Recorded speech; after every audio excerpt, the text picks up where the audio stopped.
देख लो ये बदखाने जनाब साढ़े पासे हूँ तो लोग इन्होंने उड़ा के रखते हैं। हाँ जी हाँ जी।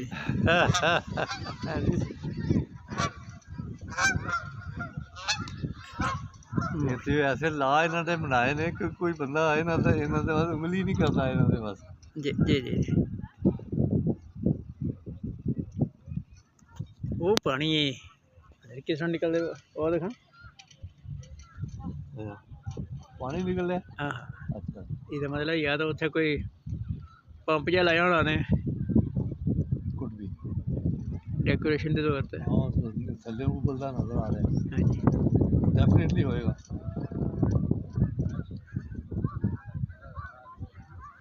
इसे पानी नू कितों वो करते होंगे ट्रीट करके ना हाँ जी तो फिर इसे नू ही वापस